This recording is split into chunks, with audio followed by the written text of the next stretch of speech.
Hello everyone, welcome back to my channel and I hope that you're all doing very well. So today in this video we'll be discussing a short story written by Arupa Patangia Kalita, that is Doi Boki's Day. So before this short story goes on, let's quickly see the introduction to the author, that is Arupa Patangia Kalita. So she is an Indian novelist and short story writer and known for her fiction writing in Assamese. तो ये एक novelist हैं और short story writer भी है और किसके लिए ज़्यादा जानी मानी जाती हैं, इनके फिक्शन राइटिंग के लिए, जो कि ये असामीज़ में लिखती हैं यानी असम लैंग्वेज में लिखती हैं, ठीक है। And she was born in 1956, इनका जन्म हुआ था 1956 में। And she studied at Golaghat mission girls high school and Debraj Roy College and completed her PhD from Guwahati University. So it's all about the author. अब हम चलते हैं थीम्स पे, ठीक है। इस पूरी शॉर्ट स्टोरी की थीम देखते हैं। तो सबसे पहली थीम है हमारी पॉवर्टी, फिर है gender based discrimination and exploitation, caste, patriarchy, ठीक है। और तो ये सारी चीज़ें हम देखेंगे एक कैरेक्टर के थ्रू जो कि है डोई बोकी, ठीक है। तो अब हम देखेंगे सारे main characters of the short story. तो सबसे पहला हमारा मेन कैरेक्टर है डोई बोकी, जो कि एक विडो है यानी इसका हस्बैंड नहीं है और ये एक फिशर वुमेन है, ठीक है, यानी ये मछली बेचने वाली है। उसके बाद है जोधू राम, जो कि वेजिटेबल हॉकर है, मार्केट में ही हम कह सकते हैं, या तो ये रिश्तेदार है डोई बोकी का या फिर इसका जानकार है। फिर है गणेश या फिर गोनेश, ठीक है, ये हमारी बुक में शायद मिस प्रिंट है, तो ये गणेश या फिर गोनेश हो सकते हैं। और ये है स्पाइसेस सेलर, यानी ये मसाले बेचता है। उसके बाद है डोई बोकी की मदर इन लॉ और उसके 2 बच्चे। तो ये थे हमारे मेन कैरेक्टर्स। तो अभी तक हमने introduction to the author, themes और मेन कैरेक्टर को डिस्कस किया और मुझे पूरी उम्मीद है कि आपको इतना क्लियर हो गया हो। अब हम चलते हैं हमारी कहानी की तरफ। तो इसमें हम एक ऐसी वुमेन के बारे में पढ़ेंगे जो कि काफ़ी सारे हार्डशिप्स को फेस करती है, ठीक है। एक तो ये विडो है और फिशर वुमेन है और ये सारे बैटल्स के अगेंस्ट किस तरीके से लड़ती है। जैसे पहला हो गया पॉवर्टी, गरीबी, फिर caste, gender based discrimination, exploitation, तो ये इन सारी चीज़ों को फेस करती है, ठीक है। तो अब हम चलते हैं हमारी कहानी को शुरू करते हैं। The story opens in a busy market scene with the night setting in. तो ये स्टोरी हमारी कैसे शुरू होती है कि एक बिजी मार्केट है, यानी मार्केट है जिसमें बहुत ज़्यादा शोर शराबा हो रहा है और रात का समय है। The sound and chaos of the busy market scene are underlined along with the anger and vehemence of Doi Boki, who has to struggle to sell her catch at a fair price. अब देखो रात का समय है, ठीक है, और ये चाहती है कि इसके जो फिशेस हैं, इसकी जो भी मछलियां हैं वो सही दाम में बिक जाए। लेकिन रात का समय है तो वो ये भी सोचती है कि क्यों ना ये सस्ता लगा के इनको जल्दी जल्दी ख़त्म करके घर चली जाए। और फिर ये कंफ्यूज है कि अगर ऐसे ये करेगी तो इसको फिर कम मुनाफा होगा, इसकी कमाई कम होगी। तो इसलिए बहुत ज़्यादा यहाँ पे डिलेमा में है कि इसे क्या करना चाहिए। इसे उसके फेयर प्राइस पे बेचना चाहिए अपनी मछली को, या फिर उनके प्राइस को कम कर देना चाहिए ताकि इसकी मछलियाँ बिक जाए, क्योंकि अभी रात का भी समय है। And this has made her stay in the market longer than was safe for her, given that she is women and the night was setting in. और यही चीज़ इसी डिलेमा में है ये, अगर इसने कम प्राइस लगा दिया अपनी मछलियों का तो वो बिक तो जाएंगी, ख़त्म तो हो जाएंगी, लेकिन इसकी कमाई नहीं होगी। तो इसीलिए ये उनको फेयर प्राइस पे ही बेचना चाहती है और इसका ये डिसीजन इसको रात तक रोक लेता है, ठीक है। यानी अब रात हो चुकी है और ये मार्केट में है, जो कि इसके लिए एक वुमेन होने के नाते बिल्कुल भी सेफ नहीं है। Jodhu Ram who sells vegetables and Ganesh spice seller is nowhere to be seen. अब यहाँ पे क्योंकि रात हो रखी है और जिन 2 लोगों को ये जानती है, जिनके साथ ये सेफ़ फील करती है, वो लोग भी अभी नहीं है मार्केट में, ठीक है। तो इसलिए अब ये बिल्कुल भी सेफ़ फील नहीं कर रही है। Jodhu Ram becomes the mouthpiece through whom we get to know about the act of insurgency, the blowing up of a bridge. तो जोधू राम ही ऐसा कैरेक्टर है जिसकी वजह से हमें पता चलता है इंसर्जेंसी के बारे में, यानी विद्रोह के बारे में, अटैक के बारे में, और कैसे इन लोगों ने एक ब्रिज को उड़ा दिया, आग लगा के या फिर बम फोड़ के इन्होंने उस ब्रिज को उड़ा दिया, और जिसकी वजह से वहाँ पे काफ़ी सारे मिलिट्री मैन जो है वो मारे गए हैं। तो अब यहाँ पे इनका विरोध जो है ये मार्केट तक फैल गया है और यही लोग जो है इन्होंने गणेश के गांव पे कब्जा कर लिया है। तो इसलिए यहाँ पे मार्केट में जोधू राम तो था अवेलेबल, ठीक है, लेकिन गणेश नहीं था। क्यों? क्योंकि गणेश के गांव में इन लोगों ने कब्जा कर लिया है और वहाँ के लोगों को गांव से बाहर आने नहीं दे रहे। तो इसलिए अब गणेश जो है ये मार्केट में नहीं है। The rising trepidation and unease as Toiboki wonders if it has been wise of her to stay back this late. तो इसकी घबराहट जो है वो टाइम जैसे जैसे बीत रहा है, जैसे जैसे रात हो रही है वैसे वैसे बढ़ती जा रही है। क्यों? क्योंकि ये वहाँ पे अकेली है मार्केट में, ठीक है, एक अकेली महिला है और इसलिए ये बहुत ज़्यादा घबरा रही है कि क्या उसने ये डिसीजन सही लिया कि इतनी रात में वो रुक गई मार्केट में अकेली। The impoverished existence of Doiboki as we see her taking long strides in her eagerness to reach home where her aged mother-in-law and the 2 children would be waiting for her। तो जैसा कि हम इसकी गरीबी हालत देख रहे हैं, impoverished क्यों कहा गया यहाँ पे, क्योंकि पैसे के चक्कर में ही ये इतनी रात तक रुकी मार्केट में, ठीक है, ताकि इसकी मछली जो है वो सही दाम में बिक जाए। तो अब इसने डिसाइड किया कि ये घर जाएगी और अब ये बहुत लंबे लंबे कदम ले रही है, जल्दी जल्दी चल रही है, क्योंकि इसे मालूम है कि इसके घर पे इसकी मदर इन लॉ और इसके 2 बच्चे जो हैं वो इसका इंतज़ार कर रहे होंगे। And somehow she manages to buy few potatoes and also a few kilos of rice. Her mother in law liked to eat a bit of boiled potatoes mashed with some oil in it। तो आते वक्त ये रास्ते से manage कर लेती है कि किसी न किसी तरीके से ये कुछ आलू खरीदती है और कुछ किलो चावल खरीदती है, और इसे पता है कि इसकी मदर इन लॉ जो है उनको बॉइल्ड पोटैटोज बहुत पसंद है, उनके अंदर थोड़ा सा ऑयल डाल के। And now Doiboki is on her way, walk swiftly, her body drenched in her sweat and her mekhela chador barely covering her body. अब देखो ये जो डोइबोकी है ये बहुत जल्दी जल्दी चल रही है और जल्दी जल्दी वॉक करने के चक्कर में इसको बहुत ज़्यादा पसीना आ चुका है, ये पसीने में बिल्कुल भीग चुकी है।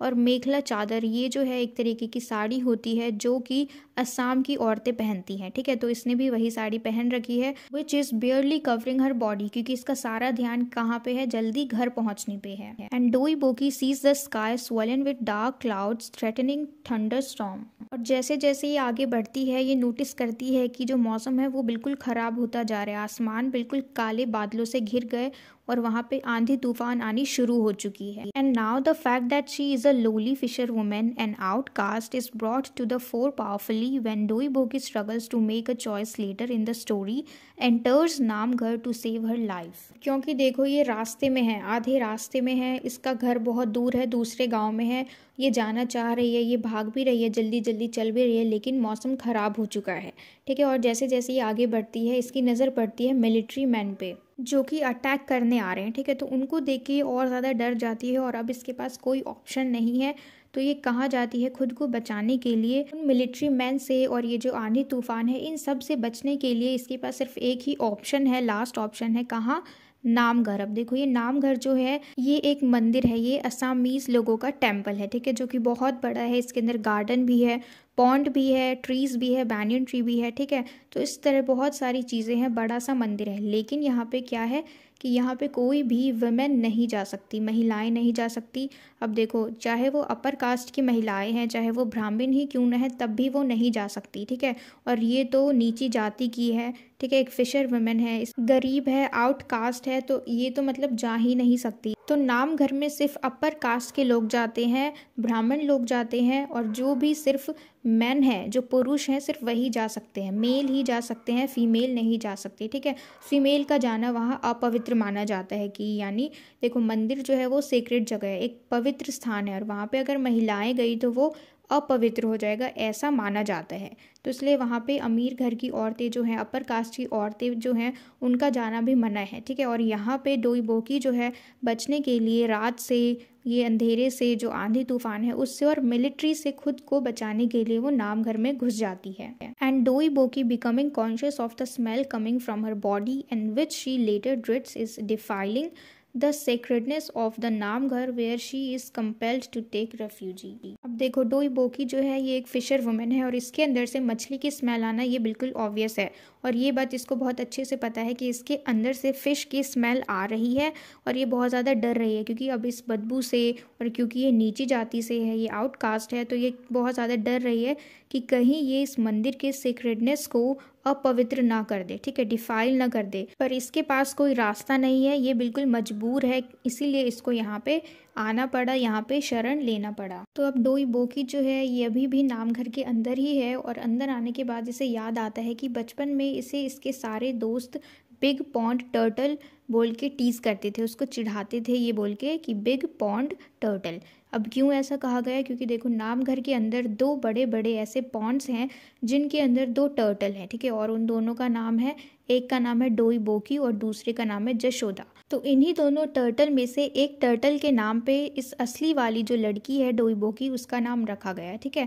तो इसलिए इसके सारे फ्रेंड्स इसको चिढ़ाते थे बचपन में बिग पॉन्ड टर्टल बोल के, क्योंकि ये जो टर्टल है ये नामघर के पॉन्ड के अंदर ही है। पहले तो ये बहुत ज़्यादा एक्साइटेड हो जाती है देखने के लिए उन टर्टल्स को, उन कछुओं को देखने के लिए बहुत ज़्यादा एक्साइटेड हो जाती है। फिर इसके दिमाग में ये बात आती है कि वो तो एक अनटचेबल है, उसकी परछाई भी अगर नामघर पे पड़ेगी तो ये जो नामघर है ये पूरा अपवित्र हो जाएगा। यानी कि यहाँ पे ये एक ऐसे सिचुएशन में है जहाँ पे इसको ये बात खुद से रियलाइज़ हो रही है कि वो एक अनटचेबल है, ठीक है, एक नीची जाति से बिलोंग करती है, अछूत है, और उसके अंदर आने से ये जो नामघर है, ये मंदिर जो है ये अपवित्र हो जाएगा। फिर इसकी नज़र पड़ती है उन मिलिट्री ट्रूप्स के ऊपर और फिर ये दोबारा से बचने की कोशिश करती है। Paralysed with fear for her life as she hears the man marching on the road leading to the Namghar, she hides herself in the hollow of the banyan tree as she hears the sharp cry of one of the men, कौन है? डर से इसकी हालत एकदम ऐसे हो गई जैसे कोई पैरालाइज्ड इंसान होता है, ठीक है। अब क्यों है इसको इतना डर? क्योंकि इसे बहुत अच्छे से मालूम है कि ये नामघर में है, और इसके अलावा क्योंकि ये जो मार्चिंग मैन है जो अटैक करने आए हैं, ठीक है, इनकी आवाज़ बिल्कुल ऐसे आ रही है जैसे कि वो लोग नामघर की तरफ ही आ रहे हैं, ठीक है। अब ये छुपने के लिए क्या करती है, ये बैनियन ट्री के अंदर जाके छुप जाती है जो कि अंदर से बिल्कुल खोखला है, ठीक है। और तुरंत इसे आवाज़ आती है उन आदमियों में से किसी एक की, वो बोलता है कि कौन है। And driven to a frenzy by the heat, fear, and Aunt Stoiboki removes the chadar and is consumed by the desire to take a sip of the water from the sacred pond.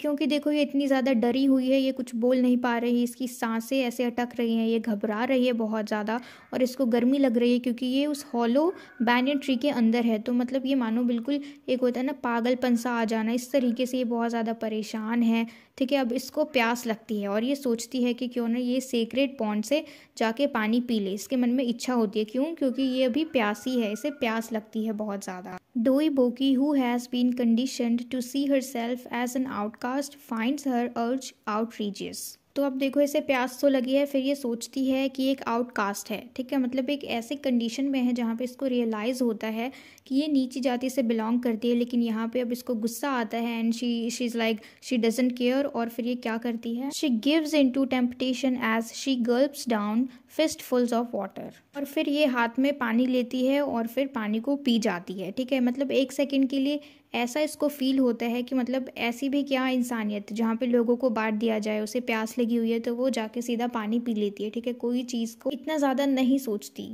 अब जैसे जैसे समय बीत रहा था वैसे वैसे मौसम और ज़्यादा बेकार हो रहा था, ठीक है। The hailstorms begins and hailstones start hitting Doiboki as she crouches close to the door of the Namghar seeking refugee. एकदम से मूसलाधार बारिश जो है वो शुरू हो जाती है और इसके ऊपर ओले गिरने लगते हैं जिससे इसको चोट लगती है, और ये बिल्कुल दरवाजे के पास ही खड़ी है, ठीक है, नामघर के दरवाजे के पास ही है ये। और ये बहुत ज़्यादा घबरा जाती है कि अगर इसने मुंह से कुछ आवाज़ निकाली तो कोई इसे पकड़ न ले, ठीक है। And she thinks of her audacious act of entering the Namghar which even women from upper caste were not allowed to enter. अब फिर ये सोचती है कि इसके अंदर इतना ज़्यादा साहस कैसे आया कि ये नामघर के अंदर घुस गई, क्योंकि नामघर में तो जो अपर कास्ट की औरतें हैं उनको भी आना अलाउड नहीं है, और ये तो फिर भी लोअर कास्ट की है। And as the scent of the incense sticks sprouts neatly wiped floor mingles with the reek of raw fish her body is carrying।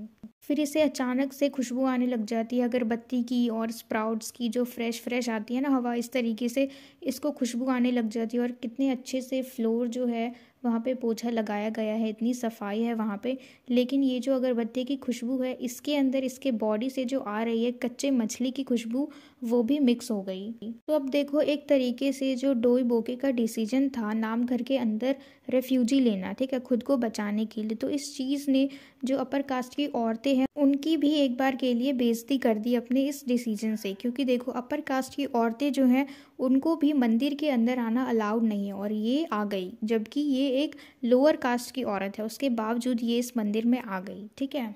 And on hearing this the custodians of the caste norms flail her body with blows while she cries out for mercy।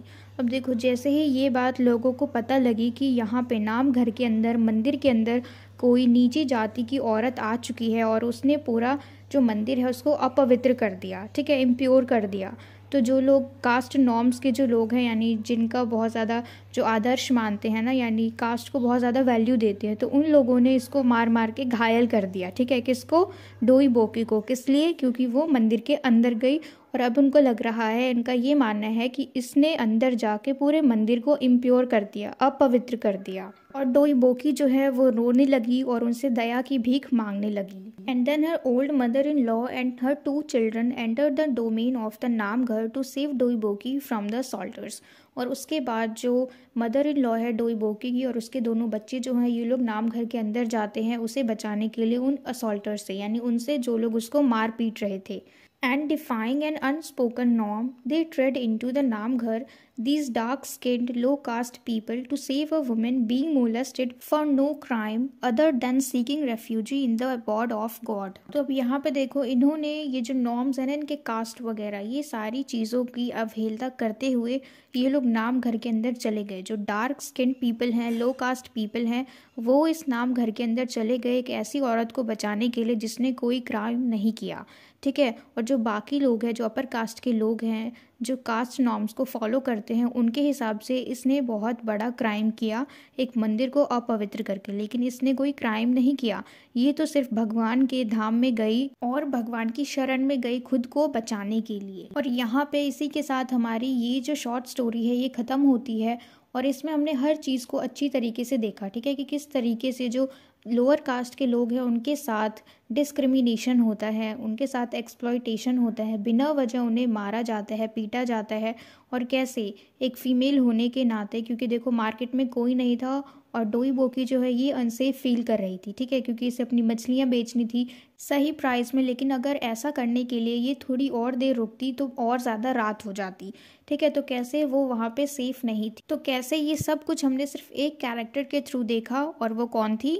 डोई बोकी। तो इसी के साथ हमारी ये short story and होती है और मुझे पूरी उम्मीद है कि आपको हर चीज़ समझ में आया हो, हर चीज़ क्लियर हो गई हो। And if so then please let me know in the comment box if you like this video and share it with your friends as well so that they can get help from it. And don't forget to subscribe my channel. And till we meet in the next video, keep learning.